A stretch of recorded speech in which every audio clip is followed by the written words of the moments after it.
Anda kembali di Business Talk, kita lanjutkan diskusi kita Pak Raden. Pertanyaan berikutnya adalah apa yang membuat pemerintah tampaknya gundah untuk lebih tegas memilih kesehatan dulu baru ekonomi? Kenapa tidak melakukan lockdown tetapi yang terjadi sekarang adalah PPKM Mikro yang sudah ke tahap 10, Pak Raden? Ya, kembali kami menyatakan kita nggak perlu pertentangkan istilah itu. Jadi kalau kita ke istilah nanti kita tidak akan pernah bisa selesai diskusinya. Dan menurut kami adalah pengetatan sudah dilakukan. Apa yang kita lihat di Jakarta akan dilakukan. Kita akan melihat dari waktu ke waktu nantinya ini. Kalau memang ada tindakan berikutnya yang harus diperlukan, ya, yang lebih ketat lagi. Bukan tidak mungkin pimpinan, ya, dalam hal ini sudah sampai di tingkat pemimpin negara ini akan mengambil tindakan itu. Jadi berdasarkan pertemuan waktu itu dengan gubernur, dengan Kementerian Kesehatan, kemudian dengan TNI, yang Polri, inilah yang kita lihat yang optimal untuk sekarang ini, ya. Kita akan coba lakukan dengan baik, kita lakukan secara disiplin. Ya, tadi kebijakan yang tegas itu akan lebih tegas lagi. Kita akan minta Polri dan juga TNI akan ikut nanti secara artinya mereka ikut berpatroli ini.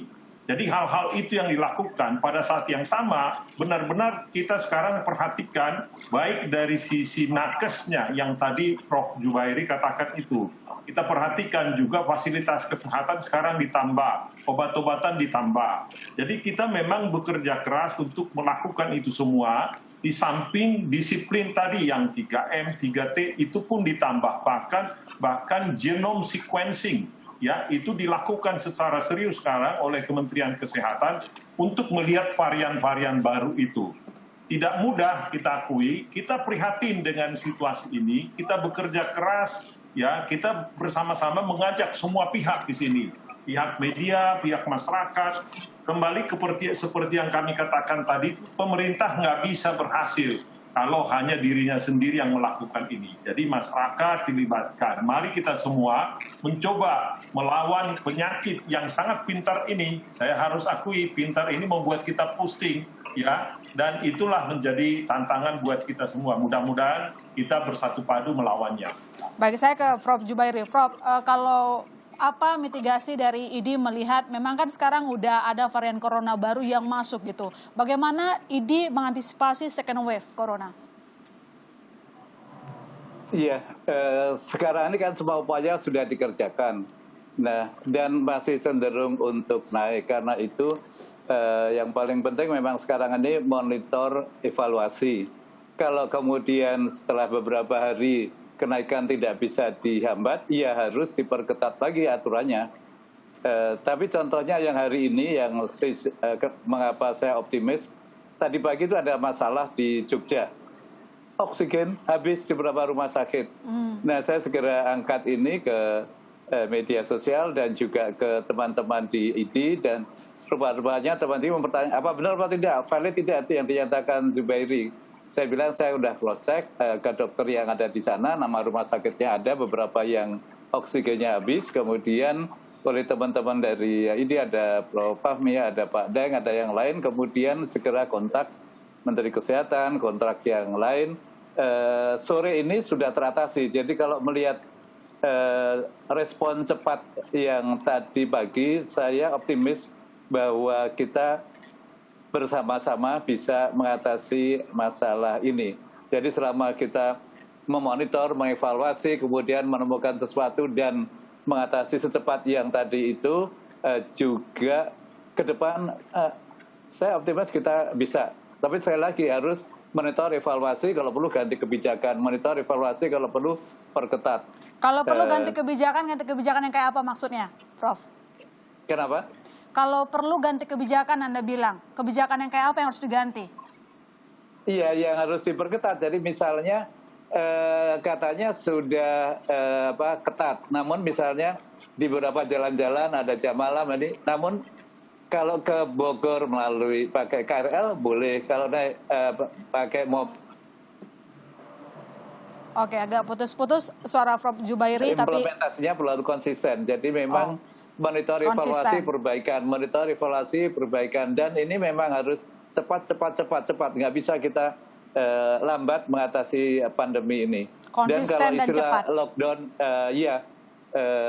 kemudian masih banyak hambatan, rasanya tidak mungkin atau masalah ekonomi, ya silakan pakai istilah yang lain, namun pengetatan pendisiplinannya wajib banget, dan segera diperbaiki kalau ada masalah di lapangan. Simpulannya adalah konsisten gitu ya, Prof. Saya ke Pak Roy. Pak Roy, bagaimana proyeksi Anda tentang industri sektor retail di semester 2? Ya, kita berharap memang adanya produktivitas yang pre-recovery, belum recovery. Tapi kembali lagi, kita berharap tentunya ada kesamaan langkah. Tadi saya sudah pesankan pusat dan daerah dan pusat. Kemudian yang kedua, memang kami juga lebih mengharapkan bukan istilah lockdown ya. Lockdown kita negara bukan archipelago, bukannya kontinen ya. Seperti Jerman, Italia, penduduknya saja cuma 83 juta Jerman. Italia 60 juta.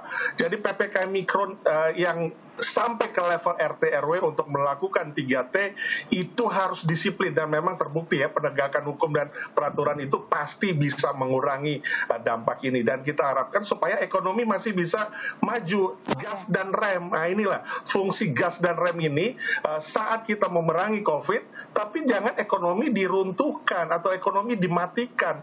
Ya, siapa yang mau berharap demikian? Kita semua nggak ada berharap demikian. Optimisme kita harus bangun, Pentahelix harus bangun, dan tentunya kita punya semangat yang sama untuk memajukan kesehatan lebih baik dan ekonomi juga dapat bergerak. Baik, saya ke Mbak Titis ini sebagai simpulan terakhir, Mbak Titis, apa yang bisa kita rangkum dari keterangan regulator tadi, kemudian juga tenaga kesehatan pun dari pelaku usaha? Singkat saja Mbak Titis. Ya, pemerintah tadi menegaskan bahwa kebijakan apapun bisa dilakukan untuk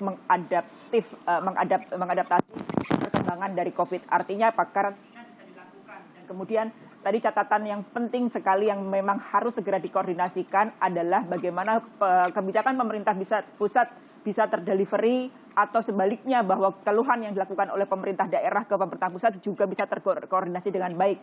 Karena kecepatan tadi monitoring, tracing, dan kemudian kebijakan dilakukan secara cepat, maka itu akan bisa mengatasi persoalan-persoalan yang di lapangan.